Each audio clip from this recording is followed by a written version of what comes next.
And welcome back. Hey. Welcome back to Tithe Life Podcast, episode 2. I'm so glad you decided to come back and rock with us. Shay and Jay here. If you guys are coming back for the second time, welcome back. If you guys are just seeing us for the first time, welcome. Hey. We're so happy to have you here.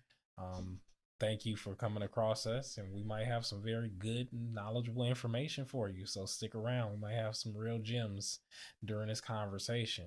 Absolutely. We want to thank our first sponsor, our first podcast sponsor, Restoring the Breach Inc. Restoring the Breach Inc. is a 501c3 located in Statesboro, Georgia, that has the mission to improve the quality of life of all of its residents, youth, and college students. Restoring the Breach focuses mainly on improving and growing educational resources, wellness resources, and outreach resources in the community. So we want to thank Restoring the Breach for sponsoring this video. All right, Jay, what does tithing mean to you? What does tithing mean to me? I feel like that's a very big, almost vague question. But tithing means to me, just in the simplest terms, just giving back to God what He's already given to me. Just and I'm happy about that. I'm happy to be able to give God, what He has already given me in my life, and what I've seen since I have started tithing faithfully is that God will give it back to you, and He'll make sure that He makes a way. Some Right. people oftentimes like, oh well, I can't tithe, I have to pay for this or I have to pay for Mhm. that. But it's like God will always give it back to you, and He'll make room. Yes, absolutely. For me, and I'll just go to the scripture real quick. Like I said, it's if you watched episode 1, it's all about loving God and honoring God. In Matthew 22 verses 34 through 40, it says, "But when the Pharisees heard that he, Jesus, had silenced the Sadducees, they gathered together. Then one of them, a lawyer, asked him a question, testing him, saying, 'Teacher, which is the greatest commandment in the law?' Jesus said to him, 'You shall love the Lord your God with all your heart, with all your soul, and with all your mind. This is the first and greatest commandment. And the second is like it: you shall love your neighbor as yourself. On these two commandments hang all the law and the prophets.'" So for me, tithing means loving God with all my heart, with all my mind, and with all my soul. Amen. Because I love him, I'm going to again do what honors him. And then even the second commandment, how he says, love your neighbor as yourself. When we're giving to the church, that means giving to those who love us, which is our pastor, which is our church community. When you're giving to the church, you're giving to an entity that is also edifying you. And if you're not being edified by your church, that's a whole nother conversation. But if you're within a community at your church, why not give and support this community?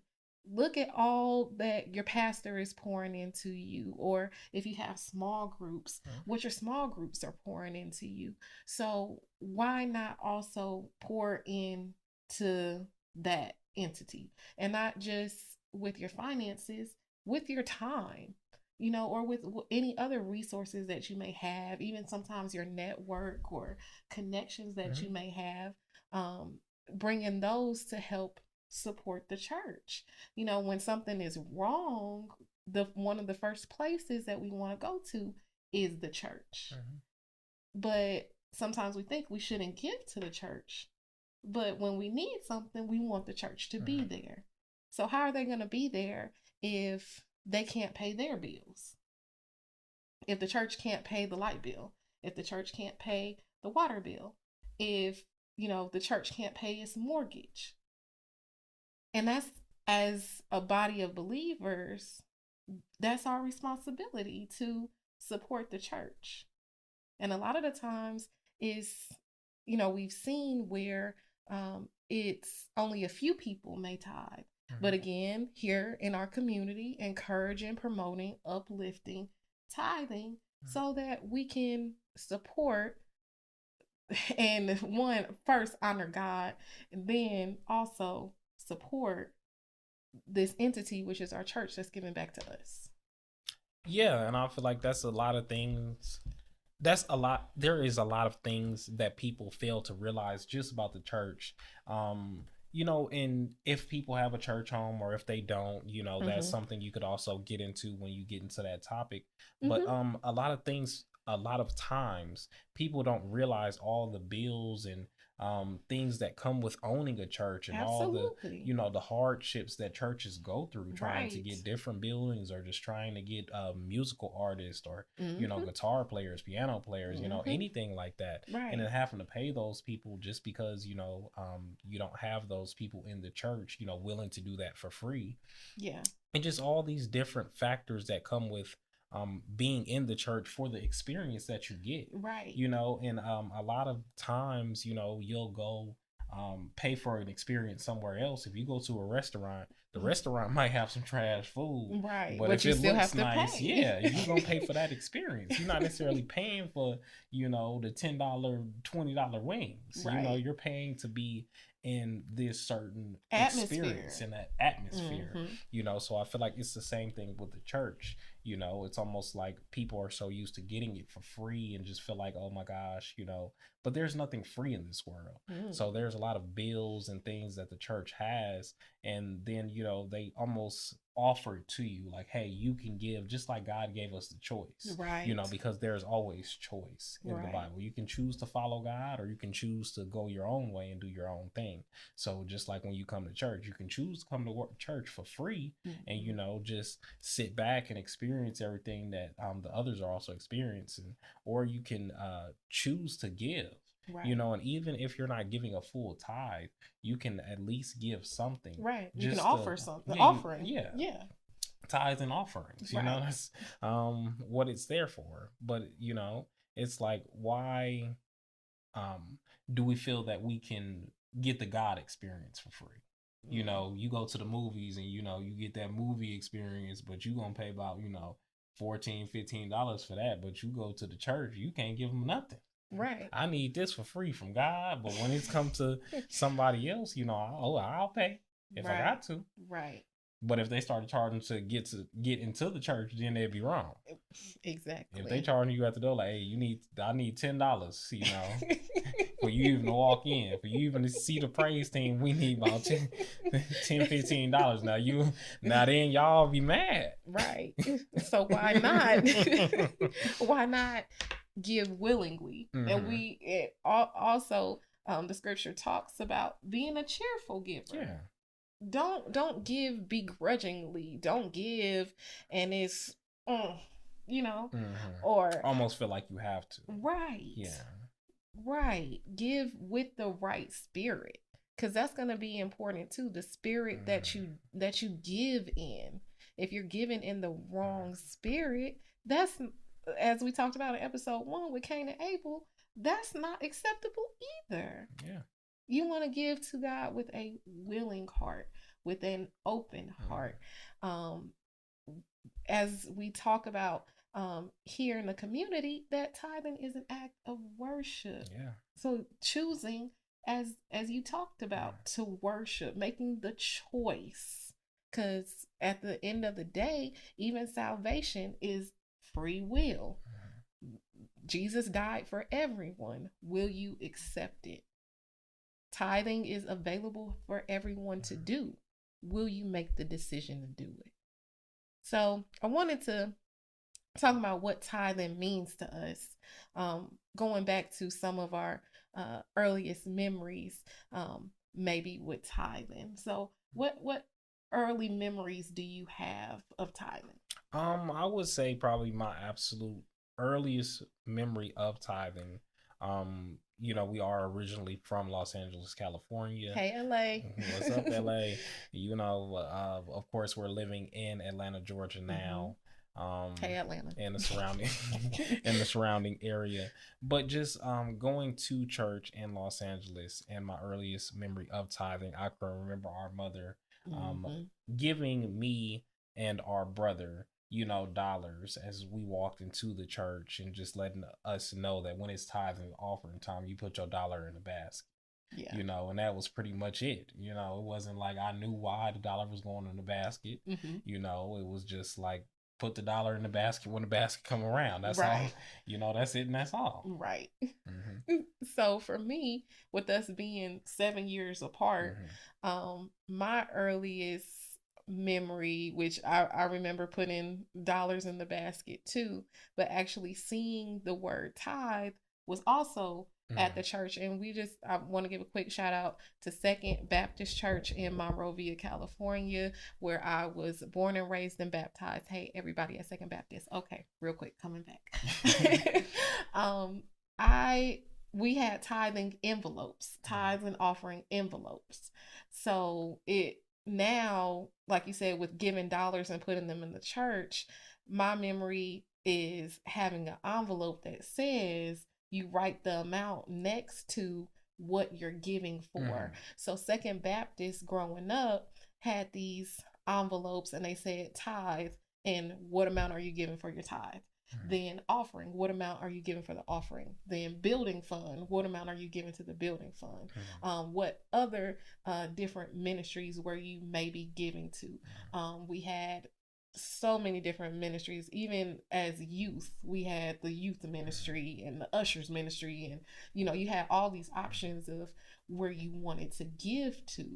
So that was one of my earliest memories, writing on the envelope and then saying, okay, well, where is this dollar that I have? Where am I supposed to put this on the envelope? Because the envelope was just filled with I don't know everything. who it goes to, Right. but somebody's gonna get this dollar. Exactly. Exactly. Also, our parents used to, um, especially our dad, and he still will do it to this day when he starts to write out his budget. He will write tithe at the top and have the dollar amount and then start, okay, what's the light bill, what's the water bill, what's car note, what's insurance, what's this and what's that. But he when he started writing it out, and he still, like I said, still to this day does it, has his will write his budget on a legal pad for the month and start with tithe. So um when did you start tithing? And what was it like starting tithing?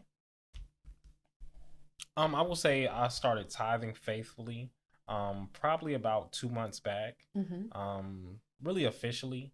And I will say since then, it's been a blessing. It's been a real blessing.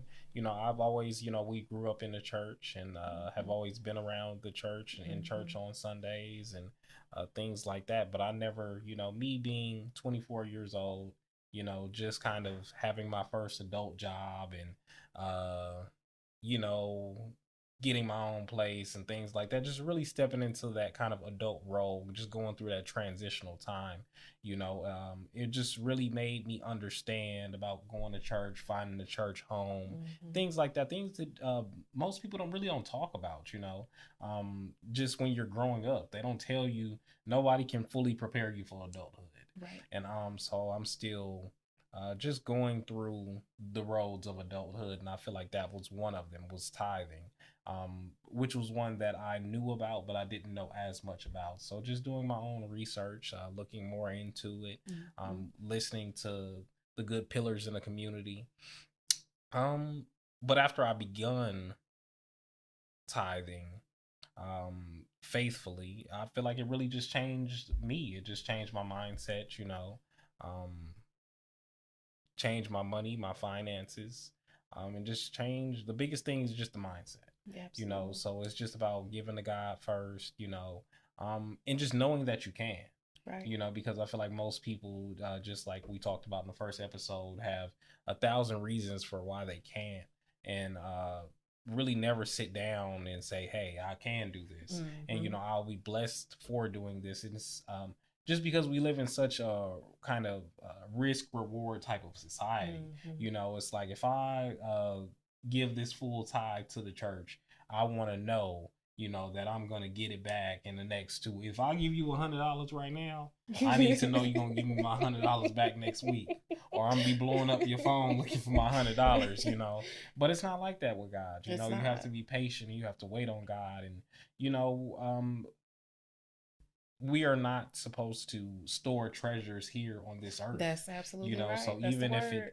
doesn't come to you here, it can come to you later on, later when you wouldn't even be expecting it. So I think it's just about being patient, um, giving, being patient, being a cheerful giver, Right. like you were speaking about earlier, just being in that right mindset, in that right headspace, and not feeling like it's something you have to do, feeling like it's something that you want to do. This is, you'll give your money to all these different foundations and Mm-hmm. donating if you're someone who donates, but why not donate to your local church? Right. Right. And I like what you talked about when you said that you want to know how your $100 is Mm-hmm. coming back.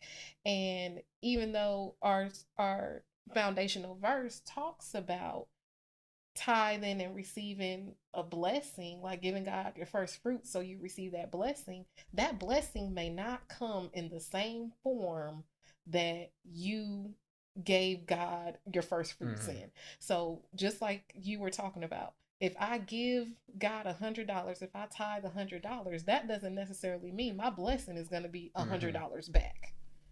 My blessing could be a good health report. Mm-hmm. My blessing could be my family being safe.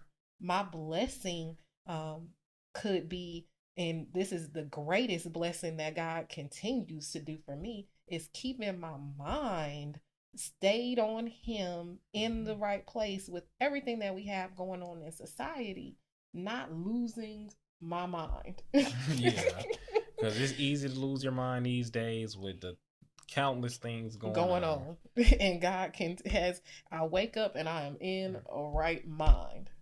So it's important to to do that. For me, with my experience with tithing, it has been um such, as we talked about, such a blessing. I really faithfully started tithing after I got married. Mm. I tithed here and there because I had different odd and end jobs, Mm-hmm. or being in school, not being certain of my income.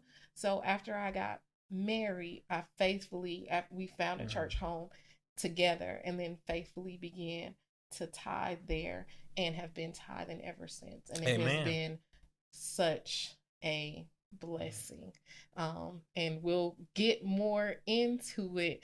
But we don't want to hold you up on this episode. We have so much more in store for you all, so much more about the joys of tithing, the rewards of tithing, the blessings in tithing. So we'll wrap up here, but thank you all for joining us for episode 2, and we will talk to you soon. You've been with Shay and Jay on the Tithe Life podcast.